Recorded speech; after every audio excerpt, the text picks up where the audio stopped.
Hello বন্ধুরা, দেখো আজকে তোমাদের নলেন গুড়ের রসগোল্লা রেসিপি করে দেখাবো। 615 গ্রাম ছানা নিয়েছি। এখন দেখতে থাকো। এখন ছানাটা খুলবো, প্লেটে রেখে ছানাটাকে একটু মেখে নিতে হবে।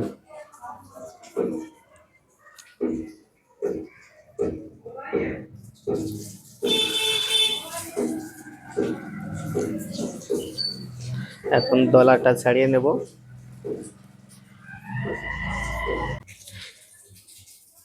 এখন দলাটা ভেঙে নিলাম। ছানাটা দেখো খুব সুন্দর হয়েছে, ক্রিমিকা টাইপের।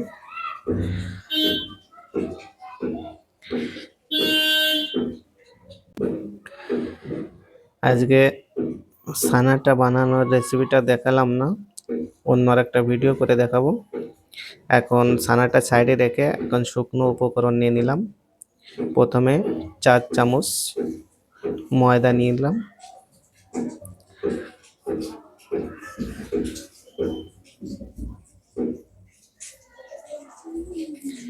এই 4 চামচ ময়দা দিলাম। এখন 4 চামচ সুজি। এই সুজিটা দিতে হবে, লেকিন বারিক দানা, যেটা ছোট দানা আছে সেই সুজিটা নিতে হবে, মোটাটা নিলে হবে না।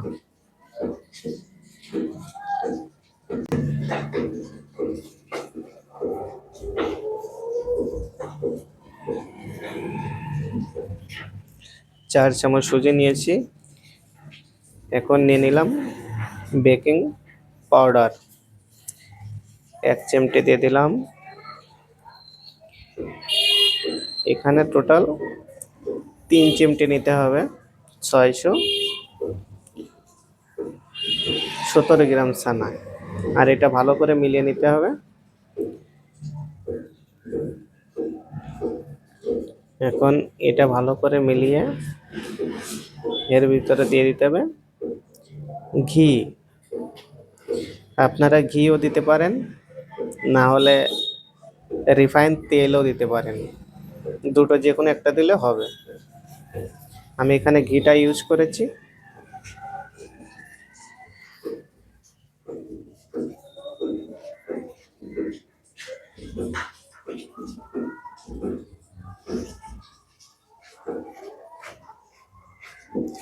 ঘিটা দিয়ে ভালো করে মেখে নিতে হবে।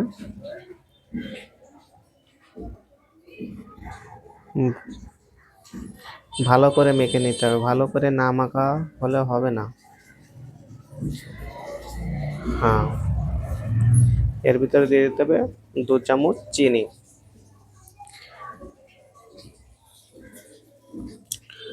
2 চামচ চিনি দিয়েও ভালো করে মেখে নিতে হবে।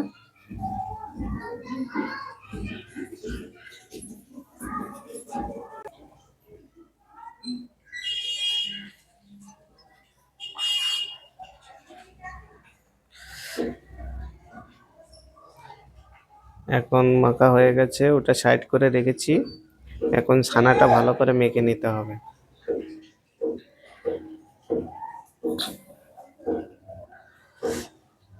এখন দেখতে পাচ্ছ যেমন করে মাখছি, এরকম করে মাখলে ভালো হবে।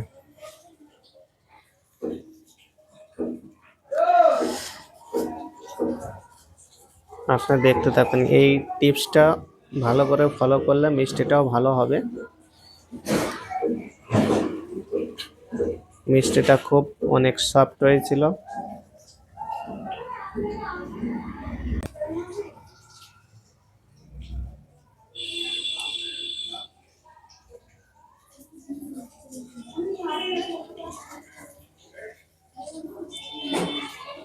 এরকম প্রথমে এরকম মাখলে কি হবে, তাহলে ছানার গা থেকে যে তেলটা আছে সে তেলটা বেরোবে না। তেলটা না বেরোলে কি হবে, মিষ্টিটা খেতে ভালো লাগবে, টেস্ট হবে। আর ওই তেলটা বেরিয়ে গেলে মিষ্টিটা খেতে ভালো হবে না, মিষ্টিটা শক্ত হয়ে যাবে।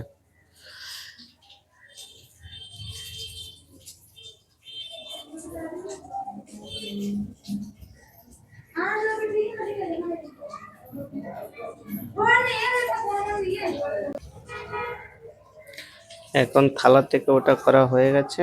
এখন আমি একটা কাগজের উপরে নিচে রেখে নিলাম। নিচে রেখে ভালো করে মাখতে হবে, কারণ থালা থেকে এগুলো ছাড়িয়ে নিতে হবে। একটু লেগেছিল তাই ছাড়িয়ে নিলাম। থালায় ভালো করে মাখা হয় না, একটা খোলা জায়গা হবে।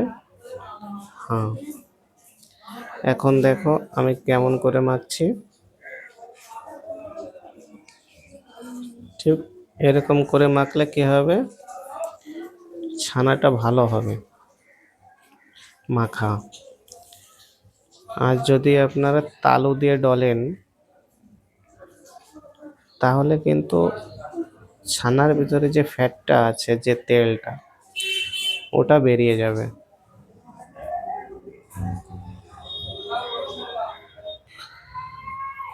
ছানা মাখতে মাখতে যখন ক্রিমি টাইপের হয়ে যাবে, একটি ক্রিমের মতো হবে, দেখতে থাকুন বুঝতে পারবেন কেমন হবে।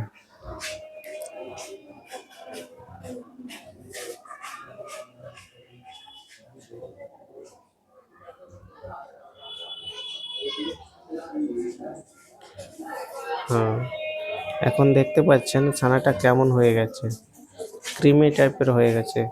ছানা মাখা যত ভালো হবে, যত ক্রিমি টাইপ হবে, মিষ্টিটা তত ভালো হবে। এখন সেই শুকনো উপকরণগুলো দিয়ে দিলাম এর ভিতরে।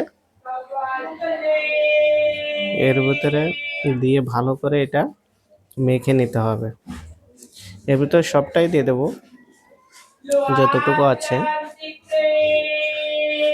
এই ছোট ছোট টিপসগুলো ফলো করলে আপনার মিষ্টিটাও ভালো হবে, খেতেও খুব মজা, খুব সুন্দর লাগবে। এবং আমি বানিয়েছি, এটাও খুব ভালো হয়েছে। মিষ্টি পরে শক্ত হবে না, বিলকুল সফট, পিওর দোকানের মতো হবে রসগোল্লা। এখন এটা দেওয়ার পরে আরও আঠালো টাইপের হয়ে গেছে। যখনই আঠালো টাইপের হবে বেশি, তখন আরও ভালো হবে। এখন এটা ওই শুকনো উপকরণ ভালো করে মিলিয়ে নিতে, ভালো করে। যত ভালো মেলানো হবে, যত মাখা ভালো হবে, ততই ভালো হবে।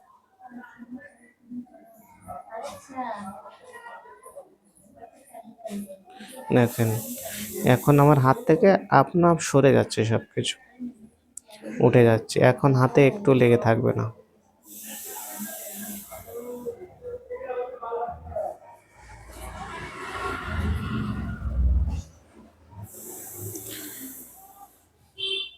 আমার প্রায় হয়ে গেছে মাখা।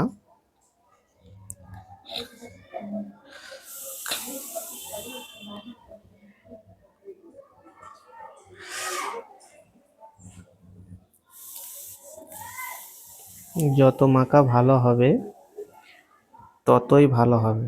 আবার একটু মেখে নিলাম। আমার মনে হচ্ছিল সেটা ভালো করে মাখা হয়নি, এই জন্য আর একটু মাখিয়ে নিচ্ছি। যত মিলানো ভালো হবে, ততই ভালো হবে। আর এখন এখান থেকে ছোট ছোট লিচি কেটে এখন বলগুলো বানিয়ে নেব।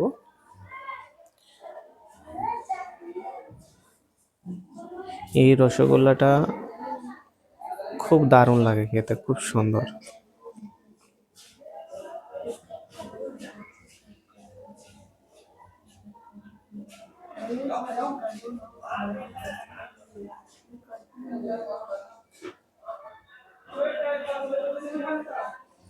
ছোট ছোট লিচি কেটে এগুলো বল, এগুলো দেখা যাচ্ছে ছোট, এগুলো ফুলে এর ডবল হবে, অনেক বড় বড় হয় রসগোল্লাগুলো, আর খেতেও অনেক সুন্দর লাগে।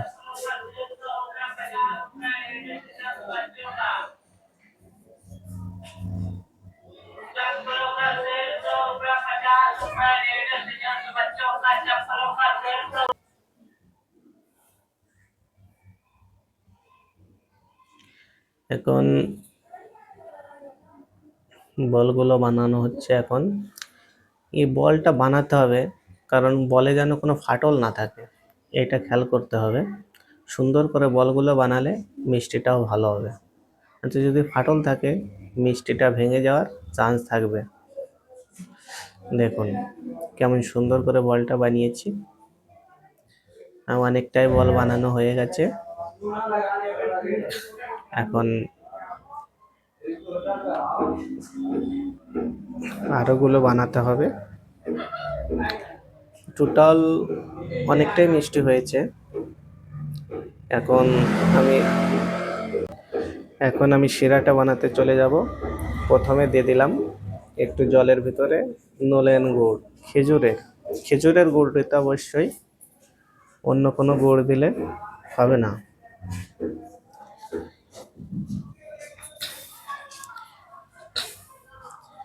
একটু গলে গেছিল গুড়টা, এই গুড়টা জাল দিয়ে একটু গলিয়ে নিতে হবে।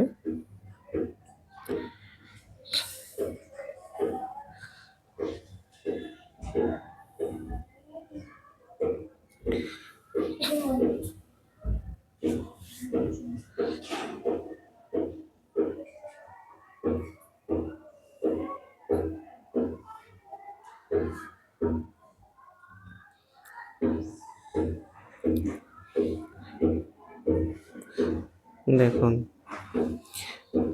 এই গুড়ের ভিতরে একটু চিনিও দিয়েছিলাম, কারণ ওইটুকু গুড়ে হবে না, এই জন্য একটু চিনিও দিয়েছি।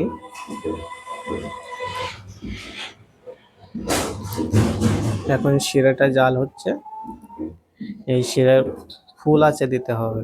শিরার ভিতরে এখন এই বলগুলো এক এক করে ছেড়ে দিতে হবে। আঁচটা, গ্যাসের আঁচটা ফুল করা থাকবে, কম করলে হবে না, ফুল আছে দিতে থাকতে হবে।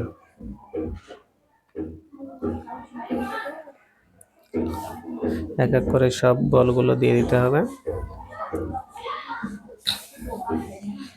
তবে আমার এই কড়াইটা একটু ছোট পড়ে গেছে,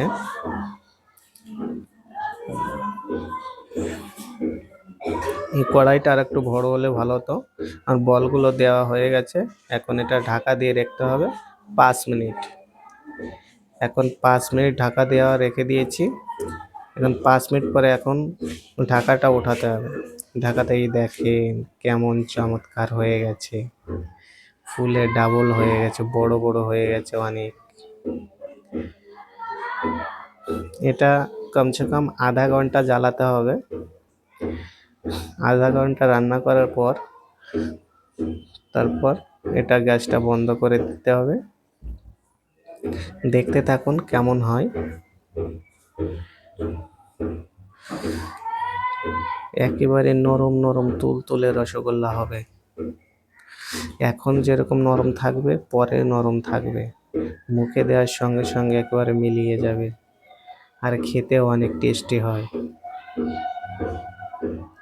হ্যাঁ দেখেন একেবারে নরম তুলতুলে রসগোল্লা রেডি হয়ে গেছে। এমন সুন্দর রসগোল্লা দোকানেও পাবে না।